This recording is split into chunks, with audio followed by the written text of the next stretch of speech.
Thank you for joining NMH at 1, where we highlight the news making headlines in the land of the brave and beyond, ranging from current affairs to community stories, sports and economic news. In the news today, Alwendo revokes lithium mining license, NEFF MP accuses police of double standards, and Namibia needs more nurses. I am Ashwin Berry and this is NMH at 1.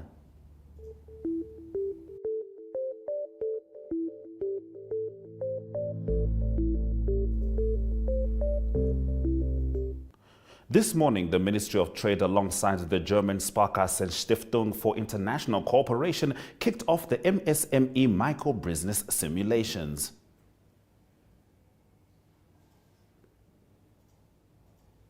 That was our midday update. Remember to engage with these stories on our social media throughout the broadcast. Visual news coming up after the break. Welcome to Active Kids, a daily TV show that sparks creativity, learning, and fun for young minds. With exciting activities and lessons, Active Kids inspires curiosity and a love for learning. New face to the 15. The perfect mix of play and education. Don't miss out on the fun. Tune into Active Kids on NTV every weekday at 10 o'clock and let the adventure begin.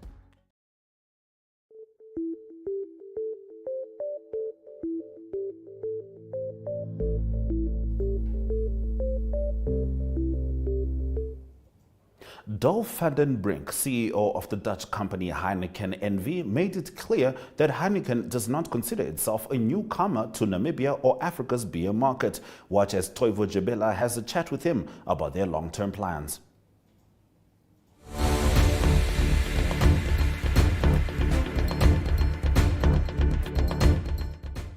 Dolf, thank you very much for making time. Really, it's a pleasure for us to speak to you, and I hope you're enjoying Namibia. It's a big development that has taken place here. Everybody's wondering, a typical question that any Namibian would ask today is the rationale behind acquiring the majority stake in Namibia Breweries. Very good. Thanks for having me, and it's fantastic to be here and to feel the vibe and the energy of the team. Yes. Maybe it's good to start at the beginning. Sure. Heineken has been a major investor all over Africa for tens and tens of years. Yeah. We have operations in over 20 countries, and actually we have been a major investor in Namibian breweries for over 20 years. Okay. When we became the second largest investor and shareholder. So it's not new. We know the company intimately well, and we have been part of the extended family, if you like, for a long time. Yes. But it was always our dream to further our investment in Southern Africa and in Namibia precisely. And therefore we're very happy and proud to know being able to take over the share of ONL to become the majority shareholder. But it's also really important that we are maintaining the public listing on the Namibian Stock Exchange. Yeah. Still 40% of the company will be owned by the Namibian people, by the Namibian investors, the pension funds and what have you. Yeah, absolutely. I mean, as you know, having been involved for that long, you obviously know that it's a proud Namibian company. It's a lot of people see it as some sort of national asset. What are the sort of long-term plans for this investment? Yeah. First of all, we are equally super proud of the company, its legacy, the history, beautiful brands, Windhoek Lager, Windhoek Draft, Tafel, and we don't change them. Yeah. Like the Heineken recipe has not changed in 158 years. For sure, we're not going to change the recipe on Windhoek Lager. It's brewed with the Reinheitsgebot, which we're going to respect. And actually, the brewery has a couple of amazing brewmasters who are going to stay with us for the future. So in that sense, the Namibian people can continue to be super proud of the company and the brands. And actually, the company now being part of the larger Heineken company, actually we see a lot of opportunity for export and selling the Windhoek brand in other parts of the world. Yeah, wonderful.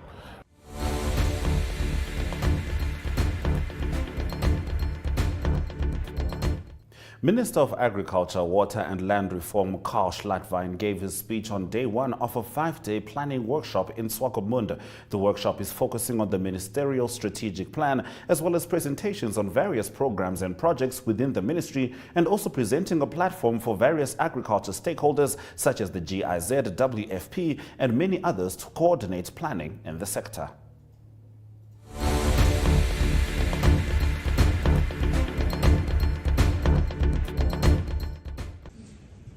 Colleagues, we had our general staff meeting earlier in February this year. And during that staff meeting, we had highlighted our achievements, but we also have highlighted our challenges. Today we are here as managers to deliberate and conclude on policies, strategies, to, yes, consolidate our achievements, to strengthen them, but also to address our challenges.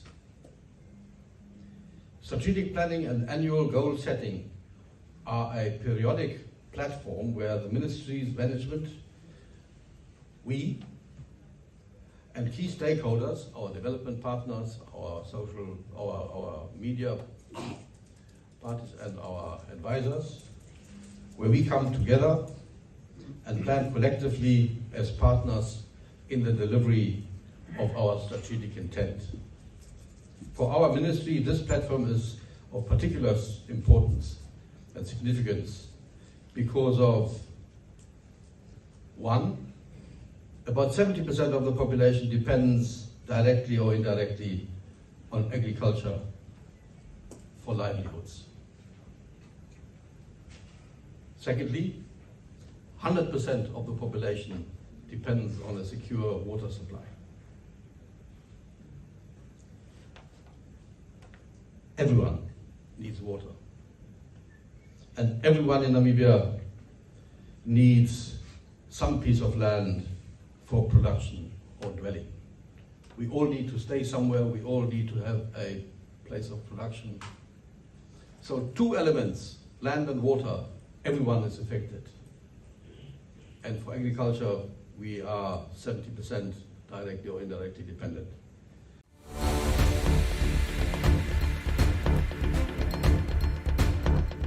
Now, the World Bank has given Namibia a green hydrogen roadmap. An update on this story follows in the newspaper review segment.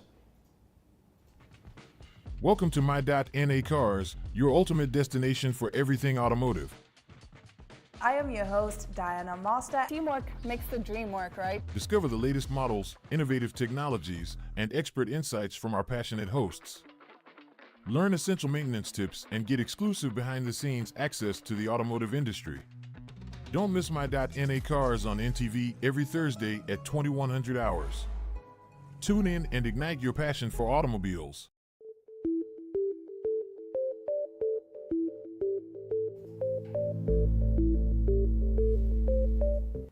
Heading into the newspaper review, the Namibian Sun's front page reports that several changes to existing Namibian laws and the establishment of new entities have been mooted as the country prepares to put its green hydrogen plans into action. Chief amongst those is the proposed establishment of an independent and strong regulator and a clear, fair and comprehensive regulatory framework for the green fuel sector in Namibia, which will be critical to the successful development of the sector. The recommendations were contained in a 164-page World Bank sanctioned report dated February 2023 titled Namibia's Green Hydrogen Strategy. On page 3, the Attorney General's office informed the High Court that it intends to defend the cash-strapped Rundu Town Council against the $9.2 million Namibian legal claim instituted debt collection agents by debt collection agency Red Force. This is according to the notice of intention to defend that was filed by government attorney Wilhelm Amkoto. Last month, Rundu CEO Olavi Nathaniel told Namibian Sun that the council turned to the Attorney General's office for legal representation because the local authority's financial position does not allow them to procure private legal services. Now, Republican informs that Dolf van den Brink, executive head and chairman of the executive board of the Dutch company Heineken, made it clear that Heineken does not see itself as a newcomer to Namibia's or Africa's beer market. Heineken has been around for decades long as a major investor in Africa. We have operations in more than 20 African countries. Shareholders in Namibia breweries recently totaled $5.4 billion Namibian dollars due to the payment of a special dividend arising from Heineken's takeover of the majority share in Namibia. On page 3, poor sanitation has serious negative consequences for people's health and the environment by disease and pollution caused, so said the mayor of Swakopmund, Dina Namubes, during the handover of 6 sanitation centers. Namubes explained the facilities are on various open spaces set up in DRC. Algemene Zeitung in today's edition is opening with Theo Bostorp, the owner of Theo's Superspa and Tops in Oshwarongo, who suffered severe burns on his farm outside Oshwarongo on Thursday afternoon, and he is doing well under the circumstances. Theo wanted to blow up an anthill that was too close to the power line. He poured a mixture of gasoline and water into it. And the AZ is attending on its page 3. Namibia is going to suspend its membership in the International Criminal Court for the time being, despite persistent accusations that the court is biased. Namibia will, however, reconsider its position when it feels uncomfortable with its association with the ICC in the future. According to the Permanent Secretary of MIRCO and Namibian Ambassador Penda Nanda, said Namibia's membership is based on national interest and added that the situation is under constant review. We'll be continuing with the newspaper review with the Namibian after the break.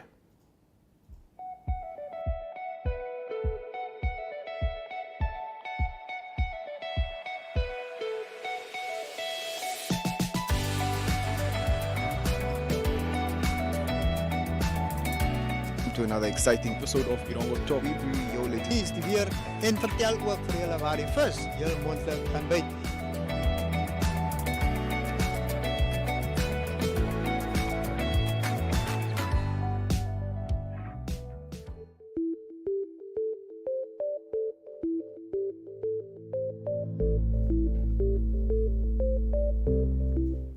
Continuing with the newspaper review, the Namibian newspaper reports that the Minister of Mines and Energy, Tom Alwendo, has revoked the lithium mining license issued to Sinn Féin Investments on 6 September last year for exclusive prospecting near Omaruru. The license was to run until 2042. This follows a demonstration by the Daures community, farmers and small miners against what they claim were illegal lithium mining activities of Tangshan Sinn Féin Spodumene Mining.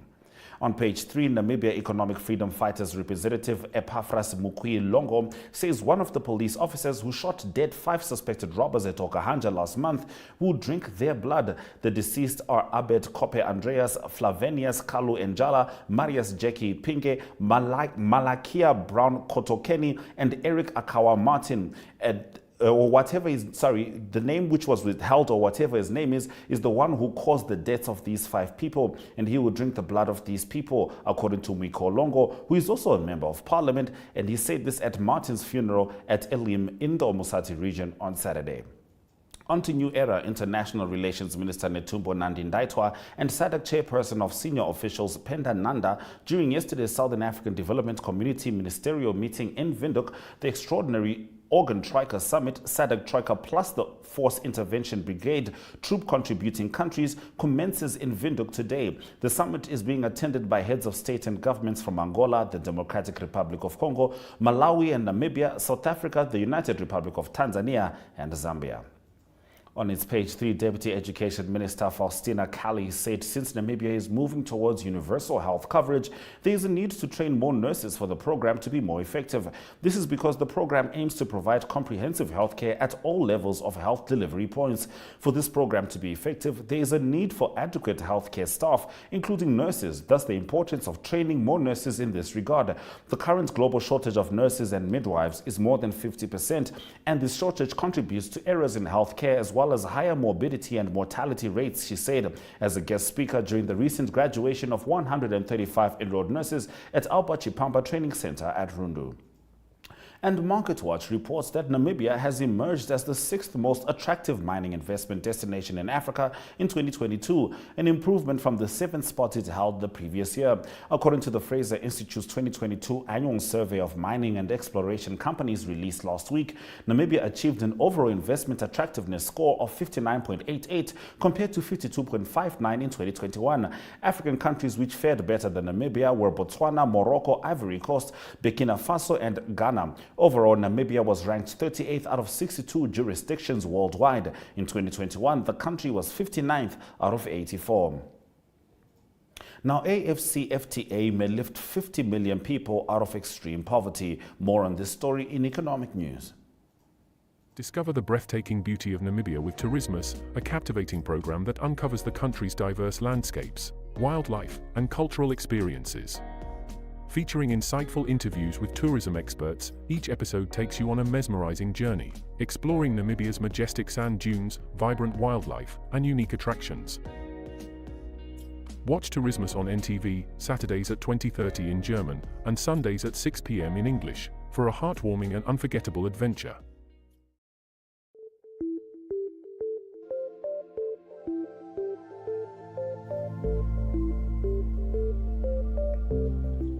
Heading into economic news, Africa's continent-wide free trade area, if successfully implemented, could significantly boost economic growth and improve living standards at a time of rising geopolitical tensions and climate change, the International Monetary Fund said in a study.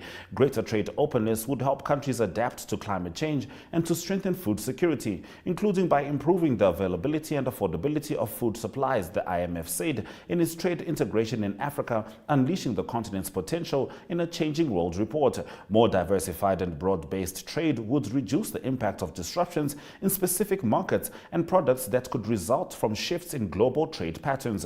The lender warned last week that Africa could suffer a permanent economic hit if tensions splinter the global economy into opposing trade blocs around the US and China. It is estimated that sub-Saharan Africa could see a 4% decline in gross domestic product after 10 years under a severe version of this bipolar world. Let's have a look at the economic indicators.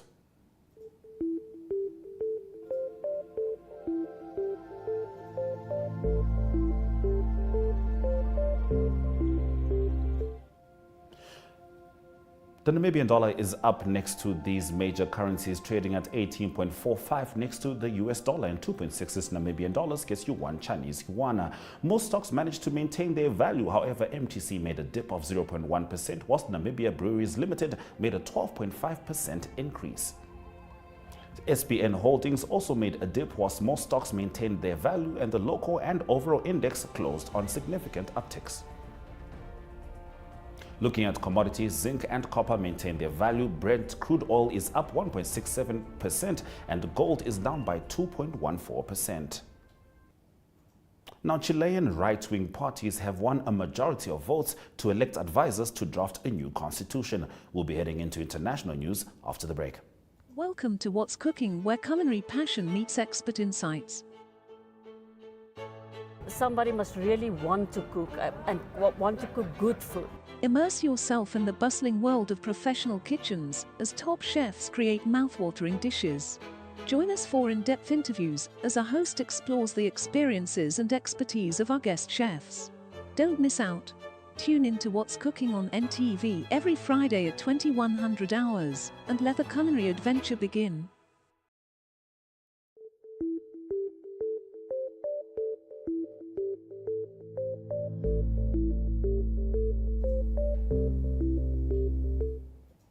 Heading into international news, Chilean right-wing parties have won a majority of votes to elect advisors to draft a new constitution, marking a sharp shift from a progressive majority that drafted a failed first constitutional rewrite. With 95.13% of ballots tallied, Chile's Republican Party, led by former conservative firebrand presidential candidate Jose Antonio Cast, secured nearly 35% in Sunday's vote.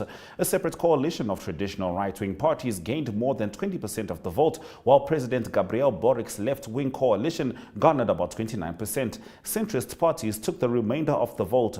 Today is the first day of a better future, a new start for Chile. Cast, who lost to Boric in 2021, said during a speech in Santiago, Chile has defeated a failed government. The final results will determine the exact makeup of a 50-seat constitutional council that will be in charge of drafting a new constitution.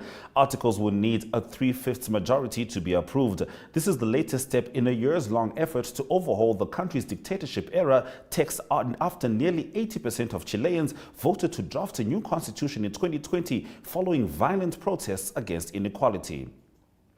Now, at least 22 people have died after a packed tourist boat capsized in India's southern Kerala state.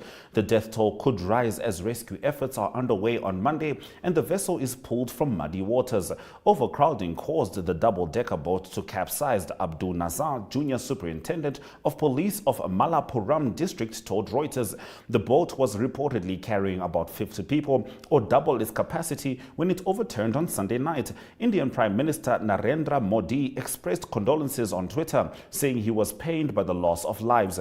Many passengers were trapped under the boat and the darkness held back rescue efforts, according to local media. The casualties included women and children on school holidays. At least 4 people who were taken to hospital are in critical condition, said Kerala's Sports and Fisheries Minister V. Abdurrahman. Now, the exact number of missing passengers was not immediately clear. Authorities said they are investigating the cause of the mishap. Shamir, a lifeguard involved in the rescue operation, told Matrubhumi news channel that the boat was completely upside down when the rescuers arrived at the scene. I recovered 4 bodies and none of them had life jackets on. Many of the other passengers were also not wearing life jackets at the time of the incident, survivors told local media.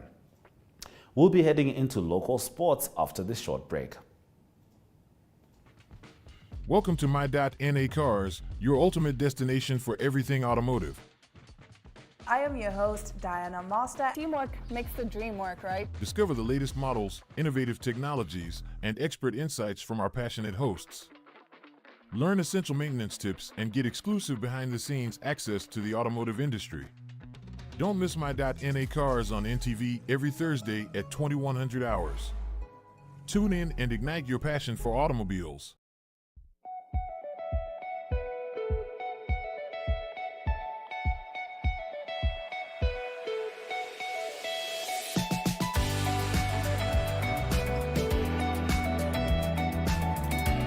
To another exciting episode of Irongo Talk. Hier is die weer en vertel ook vir julle waar die vis heel moontlik gaan byt.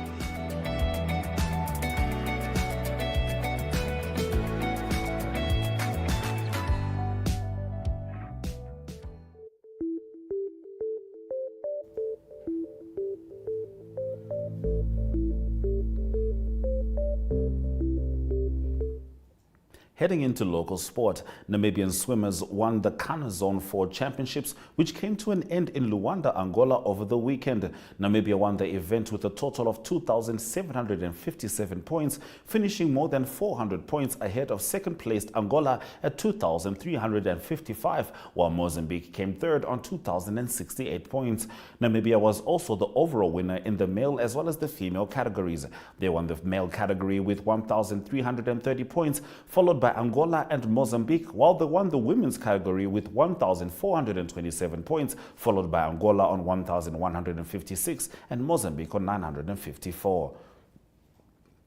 The Windhoek Draft Velveters suffered a narrow 2023 loss against Leopards Rugby Union in an entertaining Mzansi Challenge match on Saturday in Walvis Bay. South Africa's Leopards Rugby Union cemented its 24-year winning streak by defeating the Windhoek Draft Velveters 23-22 in an entertaining Mzansi Challenge match Saturday at Jan Wilkin Stadium in Walvis Bay. In women's football, Namibian striker Zenatha Coleman's club Fenerbahce has reached the semi-final of the Turkish Cup competition with a 2-1 aggregate score in its quarter-final round.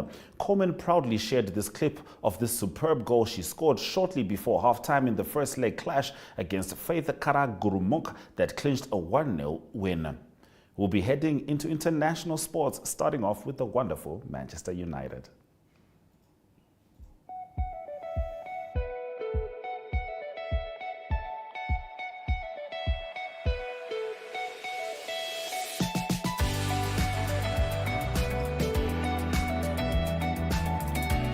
to another exciting episode of Iran Work Talk.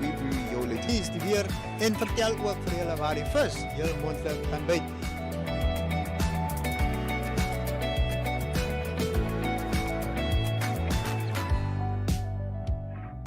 Discover the breathtaking beauty of Namibia with Tourismus, a captivating program that uncovers the country's diverse landscapes, wildlife, and cultural experiences. Featuring insightful interviews with tourism experts, each episode takes you on a mesmerizing journey, exploring Namibia's majestic sand dunes, vibrant wildlife, and unique attractions.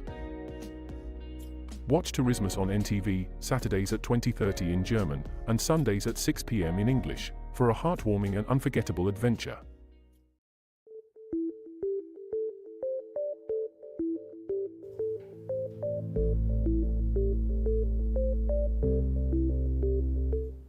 All right, we start off with the English Premier League as David De Gea made a huge goalkeeping howler as Manchester United suffered a 1-0 defeat at West Ham on Sunday that threatens to send their season into a tailspin. Just a few days ago, United were heavy favourites to finish in the Premier League's top 4, but now they are wobbling badly while the Hammers have edged closer to safety and Liverpool is just 1 point behind them. World champion Max Verstappen powered from 9th on the grid in Formula 1 to beat teammate Sergio Perez and extend Red Bull's all-conquering start to the season with victory at the Miami Grand Prix on Sunday. The win, Red Bull's 5th from 5 races this season, extends Verstappen's lead at the top of the standings to 14 points and follows his triumph in the inaugural Miami race last year.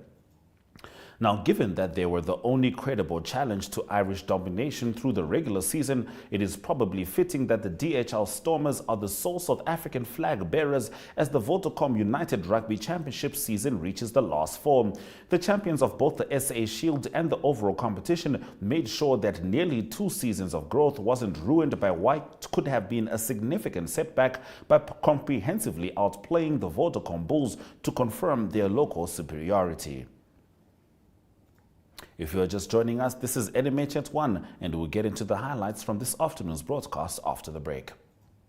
Welcome to What's Cooking, where culinary passion meets expert insights. Somebody must really want to cook and want to cook good food. Immerse yourself in the bustling world of professional kitchens as top chefs create mouthwatering dishes. Join us for in-depth interviews as our host explores the experiences and expertise of our guest chefs. Don't miss out. Tune in to What's Cooking on NTV every Friday at 2100 hours and let the culinary adventure begin.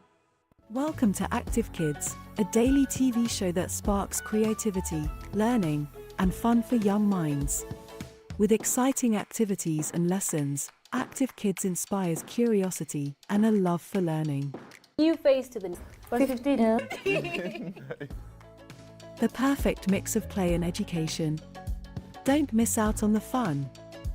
Tune in to Active Kids on NTV every weekday at 10 o'clock and let the adventure begin.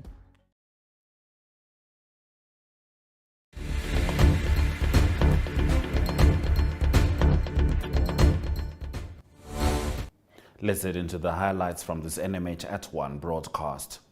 Chilean right-wing parties have won a majority of votes to elect advisors to draft a new constitution, marking a sharp shift from a progressive majority that drafted a failed first constitutional rewrite.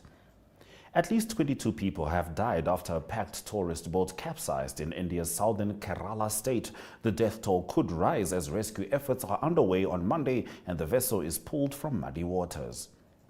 And Namibian swimmers win the Kana Zone 4 Championships, which came to an end in Luanda, Angola over the weekend. Namibia won the event with a total of 2,757 points, finishing more than 400 points ahead of second-placed Angola, while Mozambique came in third.